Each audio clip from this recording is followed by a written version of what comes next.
వేసుకోవడం అయితే రెడీ అయ్యింది. ఇప్పుడు లడ్డు కోసం ఇప్పుడు పాకం పట్టుకోవాలి. ఇదే గ్లాస్ తోటి 4 గ్లాసులు శనగపిండి తీసుకున్నాను. కొంచెం ఇలా 4 గ్లాసులు షుగర్ తీసుకుంటున్నాను. ఇప్పుడు వాటర్ అయితే ఈ గ్లాస్తో తీసుకుంటున్నాను.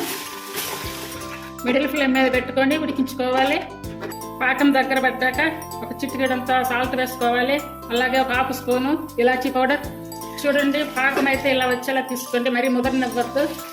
కొంచెం ఉండగలాగా పచ్చి కర్పూరము కొంచెం ఒక చిటికెడ వేసుకుంటున్నాను. ఒకవేళ ఎక్కువ స్మెల్ కావాలనుకుంటే కనుక కొంచెం ఎక్కువ వేసుకోవచ్చు. నెయ్యి వేసుకొని ఇందులో జీడిపప్పు కిస్మిస్లు వేయించుకోవాలి. కొంచెం ఎక్కువ నెయ్యి వేసుకుంటే కనుక లడ్డు చేసుకునేటప్పుడు కూడా ఉపయోగపడుతుంది.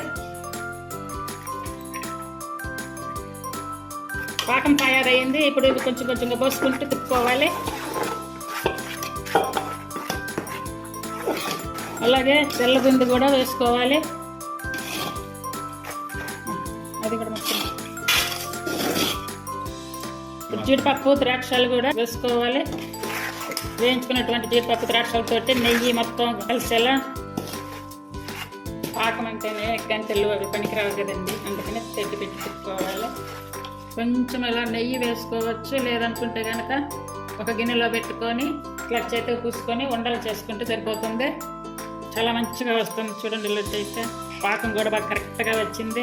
ఈ కొలతలతోటి తయారు చేయండి.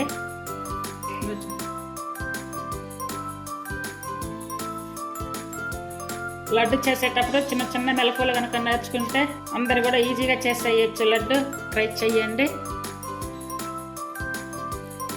అంత లడ్డు అయిపోయింది. అందరూ ఎంత ఇష్టంగా తినేటువంటి లడ్డు తయారయ్యింది. అందరు కూడా ట్రై చేయండి. Thank you for watching.